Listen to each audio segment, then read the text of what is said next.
All right, what's up, party people? We're back. My name is Sunny Ray. This is the Sunny Ray Show. We've got yet another awesome guest today. Her name is Laura Kreuger. She's building a company called Asset Locale. It's a Silicon Valley-based real estate services company that functions as a strategic partner for owners by managing both long-term and short-term rentals to maximize asset value. That said, I'll bring Laura on. How you doing, Laura? Hi, good morning. I'm doing well. How are you, Sunny? I'm well. Yeah, I guess I was telling you earlier, right? I just got back from New York. Took the little ones there. They had the time of their life. Pizza, Thai food, and everything else in between. It was pretty. It's gonna be a memorable one, that's for sure. I love that. New York City's incredible. So to go with your family, a life experience. Yeah, and especially the first time, right? All the way from we had like an 11-year-old, an 8-year-old, and a 2-year-old, and even the 2-year-old Oh, kept up. Like he was I think I got 12,000 steps in. So imagine for him, must have been like climbing the Everest. Anyways, Laura, so take me into the deep end. What is Asset Locale? Am I saying it right? How do you pronounce it? yeah. Yep. Asset Locale. What are you building? Why should people care? Let's start there. Yeah. Thanks for asking. So Asset Locale is a residential property management company in Silicon Valley, and we service owners alongside my portfolio. So we're unique in that sense, in that I'm a owner investor myself, and originally just managed properties for myself and my family. And about 2 years ago, I opened Asset Locale and started welcoming in third party investors and managing their properties. So I would say there's a couple things that make us unique and I think exciting. We do long term and short term property management. In this industry, most people choose a lane because short term is a much different beast than long term. But I actually think as technology continues to improve and the industry evolves, I think that both short and long term have a lot to learn from each other. And I think being able to service both what we would call residents in long term and guests for short term gives us an advantage because we're leaning more into hospitality than just property management, which is more of like a straight service. So that's one thing that I think is pretty cool. I also think that being an owner myself, I have such a different perspective on property management than most property management company owners. A lot of times you'll see people in the industry managing properties but never having ownership themselves. And part of that's because they don't have the opportunity or the access, which I'm really passionate about. But it also just changes your perspective. When you have skin in the game, you handle properties differently, right? We see that through all industries.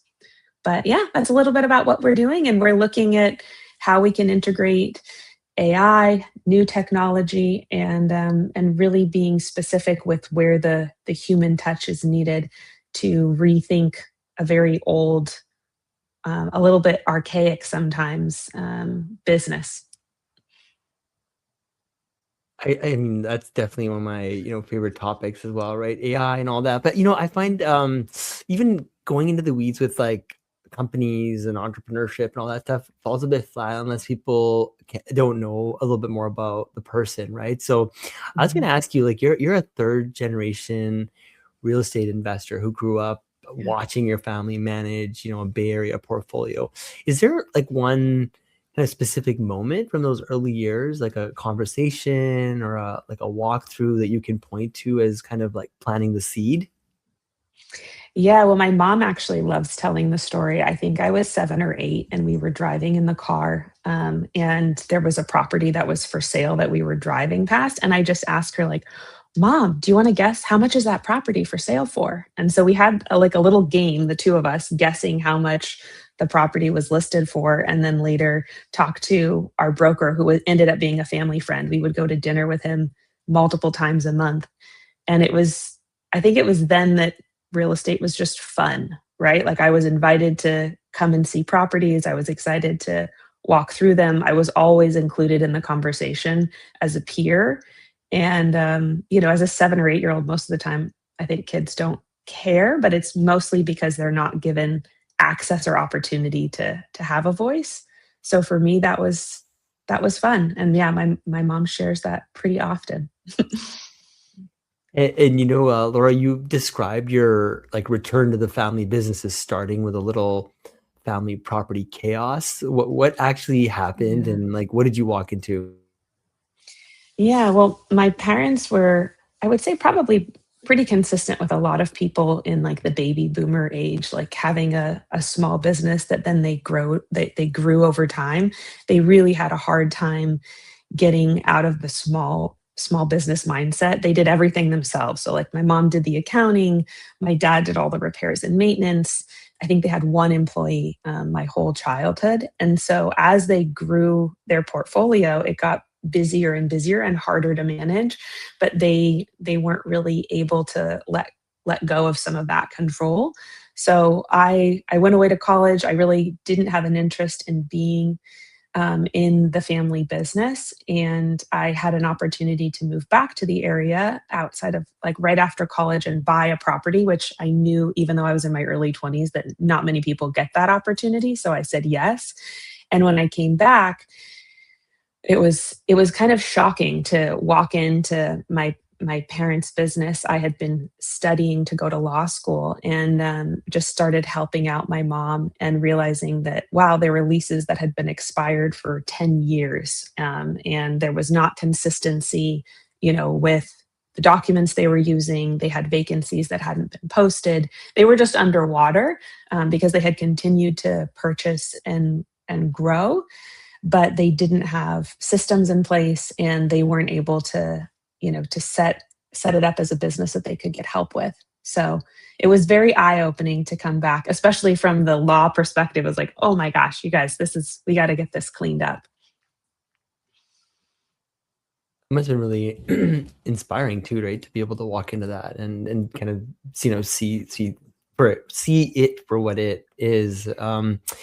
You said that the real shift was realizing that you weren't passionate about managing properties. Instead, you were passionate about creating owners, right? So where were you literally like when that kind of reframe clicked for you? Yeah, well, there was actually two reframes. So first of all, when I came back, I said, this is my job for now. It's not my forever job, right? I'll help out my family for a period of time, and then I'm going to go back and maybe I'll go to law or I'll do something else. But in 2018, I had the opportunity to facilitate a really cool off-market commercial real estate deal where I found a buyer for a small property we had. It was a fourplex, negotiated that. At the time, I got an exceptional price for it, purchased another off property or off market deal, had to do a 1031 exchange, refinance. So it was very complex. And I love puzzles. And so that's when real estate became more exciting because it was like, okay, this is something that I can plan, strategize, execute, and bring it together. So that was the first shift for me that made me excited about being in the industry. But I wasn't excited necessarily about property management. I always tell people, or I would, I never want to be a property manager for others because nobody likes you, right? The tenants typically don't like you because you're the person who's giving notices or enforcing leases or raising the rent. The owners don't like you because you're the person who only calls them when they need to spend more money on the property. So I really wasn't excited about property management. However, being in the industry and from an ownership perspective, you see that if you invest in real estate, the operations are key. You're either going to make it or lose it based on that because if you have an incredible property at a great location, but you have vacancy there because you can't get tenants to move in. It doesn't matter how good the location is. Doesn't matter how good the property is. So I really realized over the course of years working in the business how important the operations were and how little tweaks can make a huge difference. Like I'll give one example. We do student rentals in the area. If you list a property 2 months late, you may have a year vacancy on a student rental. I mean, that's pretty extreme, right? We're talking about a lot of lost revenue. And we see that, if you don't have a partner or a property manager who knows the market. So that that helped solidify how important the operations were for me. But it actually wasn't until earlier this year I went to a conference in Florida. Beth Azor is an incredible real estate investor, and she's really a promoter of ownership and specifically women owners in an industry. Like in commercial real estate in general, women are underrepresented, but in actual ownership, it's less than 5%. I think it's something like 3%. So really, there's a huge gap there, and she's created an incredible network of women who do syndications, who do development, all sorts of stuff. But I realized at that conference that for me, that was the missing piece, that I have a huge passion for ownership because I had the opportunity to have ownership early, right? Many people don't get ownership in real estate right out of college. But once you have that ownership, it changes your perspective, and it really can lead to so many other things. It led me to the opportunity to do short-term rentals. It led me to the opportunity to open a business, all of these things, and it gives you a lot of freedom. And I think real estate is one of those things, there are certain investment classes that are much harder. They have a higher barrier to entry. And real estate historically has really been that. And I have a passion to lower that barrier to entry and make it a little less scary, right? Or overwhelming. So yeah, that's what gets me up in the morning. I like that. That's awesome. So Mhm. you guys nearly hit zero vacancy in your first year of Airbnb hosting. Like, what did you get right that most new hosts get wrong? Great question. Yeah, my first year in Airbnb was over a decade ago. We started doing short-term rentals, what I actually call more like midterm extended stays in Silicon Valley. And I think part of it was our location because not very many people had short-term rentals in this area specifically because they didn't think there was a market. I didn't think there was a market. I thought there's a market in short term rentals in Hawaii or Santa Cruz or Vail for skiing, right? However, there's a lot of great opportunities that I think more and more people have found in these niche communities that don't have a lot of hotels. They don't have a lot of housing for, people in transition. So part of it was being in the right place at the right time. That definitely helped. But then also being really specific, right? The person who's going to go to Hawaii as a family needs something different in a property than someone who's coming to Silicon Valley for an extended stay, right? They need really high internet if you're here for business. They need a desk to work from, right? They need seamless entry and probably don't want to meet the host, right? Maybe they're flying in at 11 p.m. They need a lockbox. They need a video to show them how to find the front door. So it was just these little pieces of noticing, okay, who's our target customer? How do we cater to them? How do we make sure that the properties that we're managing are in the right location? Like my first property was one exit away from the San Jose airport. That's an easy win for someone who's traveling, to Silicon Valley for a business trip. And then setting it up so that we're really digging into what they need. So right place, right price, right time. But yeah, it was pretty crazy. I think in the first year I had something like 4 days vacant. It was insane. I turned on Airbnb for this little cottage behind my house and the bookings just flooded in. It was overwhelming at the beginning because if you haven't done short-term rental, managing turnovers is a real thing. Like managing the cleaners, making sure the property's, up to date, all of that. It was birth through fire for sure. But it was a fun ride.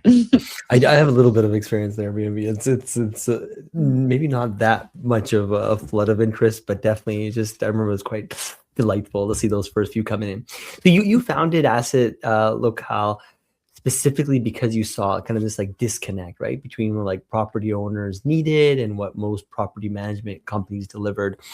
Like, what is that disconnect, kind of in concrete terms?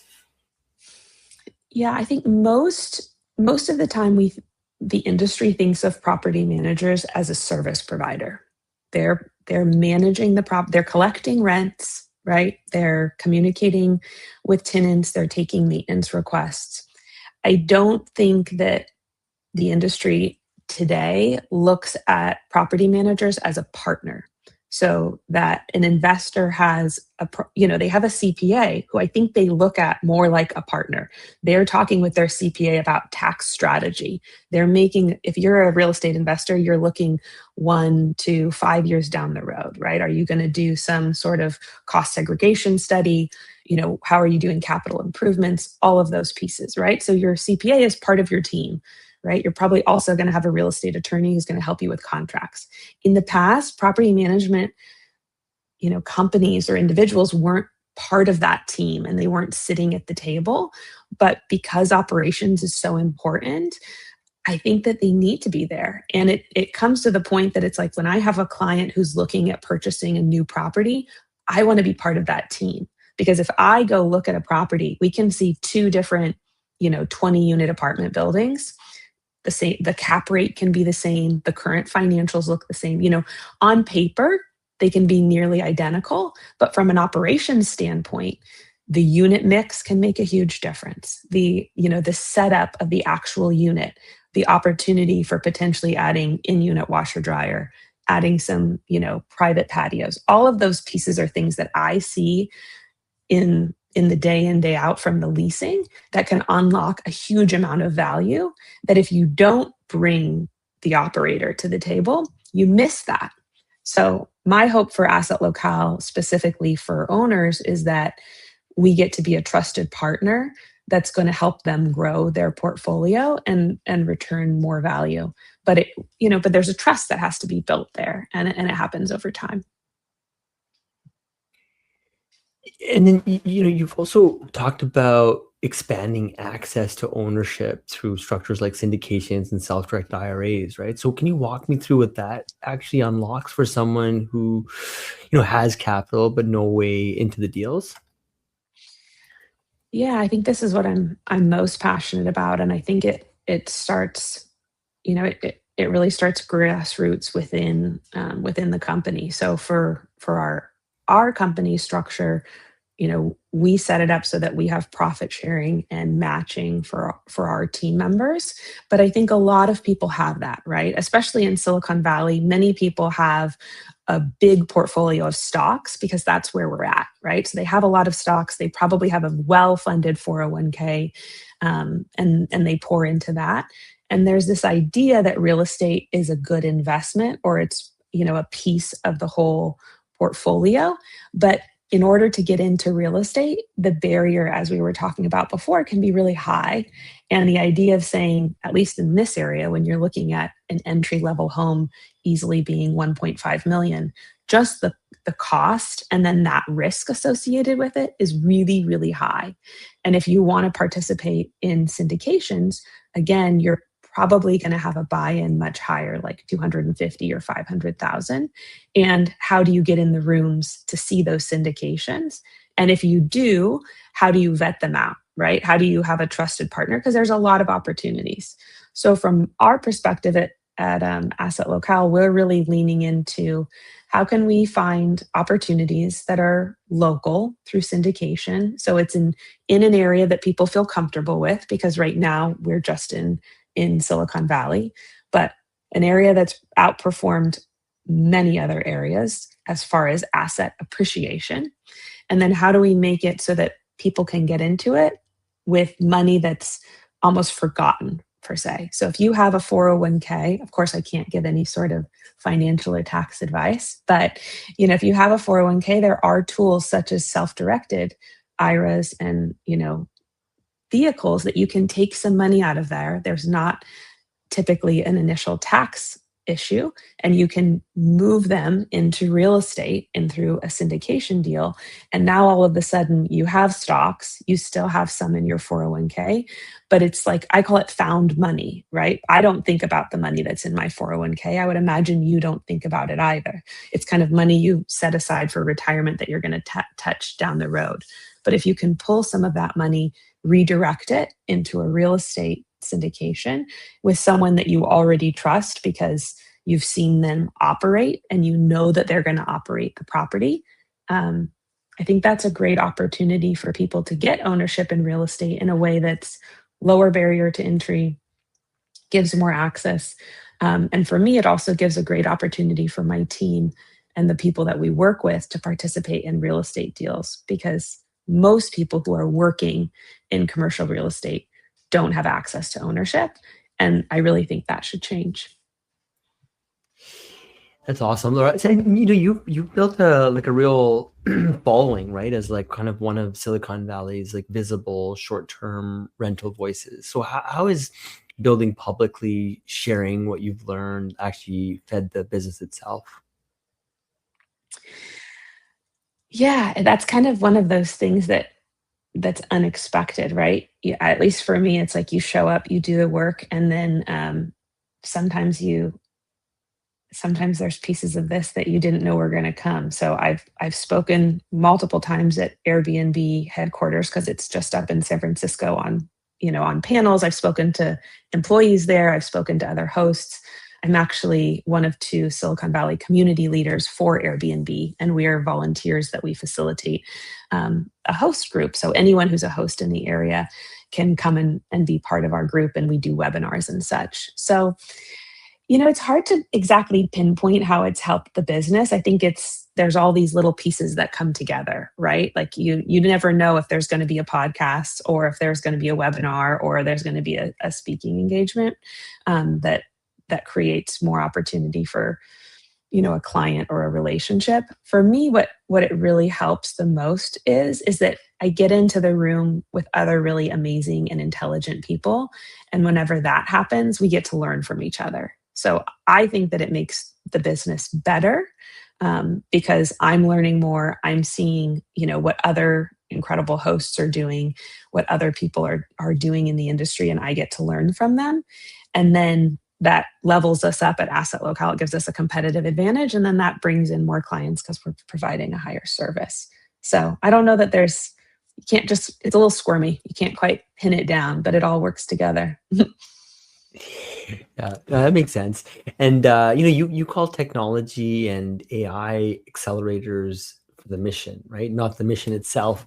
Where I guess like where are you actually using them inside Asset Locale right now, and where have you decided that they don't belong?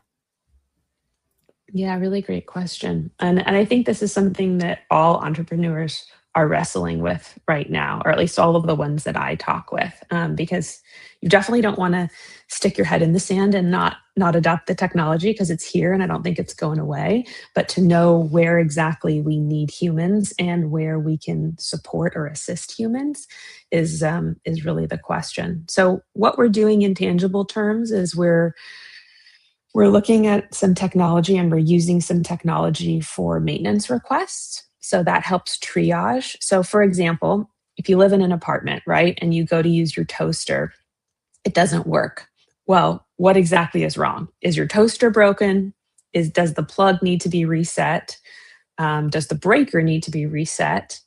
Does the building have an electrical problem, or does the service provider for the electricity have they turned off, the electricity? So there's all these different ways that your toaster might not be working. But traditionally, if you're a tenant, you're going to somehow communicate with your landlord, whether it's through an app or a portal, that there's an electricity problem. So AI can come and help us to do a little bit of triage to make sure that we're not sending out a maintenance technician because you have a faulty toaster, right? Like that's a lot of money that we would be spending just to send someone out. And if we have to charge you as a tenant, that's frustrating for you. Everybody loses in that situation. But of course, if there's a building-wide electrical problem, we need to get out there as soon as possible. So in those situations, helping us do some sort of triage within reason, that's really helpful. Helping us bring in maintenance requests and organizing them, that's very helpful as well. So we're using it for maintenance. We're also testing it and using it for leasing to do something similar in the sense that, we get 100 inquiries for one apartment or home for lease. How can we also make sure that this is the right fit, right? Because Sunny, you might say like, oh, this is a beautiful home and I love it. I want to move in September 15th and we're at August 10th. I don't know that this is going to be the right property for you because I don't know that we can leave it vacant for a month and a half. So do we really want to show you a property that you're not going to be able to move into because you're not willing to start paying rent a month early. So different things like that. I would say as far as like what do we see as AI not working for, it can't take away, in my opinion, the human connection point. So what I see is that if I'm an owner of real estate in Silicon Valley, that asset value is going to be at a minimum $2 million, right? And it's only going to go up from there. So if I'm an owner and I'm going to entrust my property to a property management company like Asset Locale, I need to trust that that person's going to do a good job. And that trust typically, at least now, is built through seeing a real person, talking with a real person, feeling heard, understood, acknowledged, like, making sure that there's a connection between the two of us, that we have some shared value, and that I can entrust this asset to you. So we're definitely not doing it for owner onboarding. I still meet with owners. I still actually want to see their property. And that doesn't mean that every interaction we have with them is going to be in person or personal. After the relationship is established, after the trust is established, then we can utilize AI tools to help us with reporting and ongoing things like that. But actually building that rapport, that what I would call a sticky relationship, still needs human interaction, at least right now. Noted. So where do you think residential real estate ownership looks like structurally different, 5 years from now? And what does Asset Locale need to do to be ready for that? Mm, that's a great question. Yeah, I mean, I work more, I guess, I don't know. I do work in the residential setting. I mean, it might be a terminology piece. So residential, I think what you're referring to is just homes people are living in, right? You're not talking about the actual size, whether it's a house or a property, okay, or an apartment. Yep. Yeah, how do I think residential will be different? I do think that AI really helps once it's set up well, right? You have to have processes, they have to be documented, then you have to be able to train the model based on, your best practices. But when it's done well, and when it sits as like an assistant or a partner, then it unlocks a lot of time, and it unlocks the ability for your team, like my team, to be able to lean into those pieces that are really important, that are like the human touch or more delightful. So I think what happens is, noting what I said before, short-term rental, right? That's more hospitality. Long-term rentals have historically been much more just service and transactional.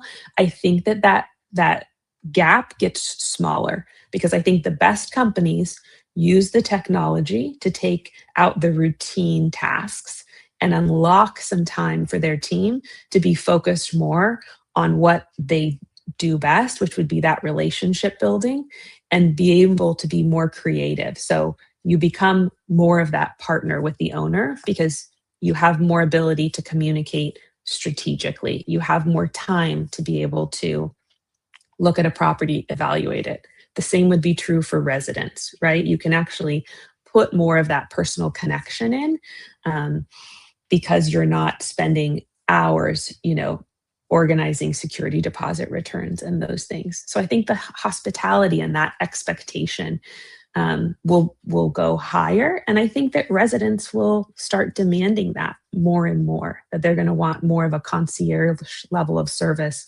when they move into an apartment or a home or anything like that.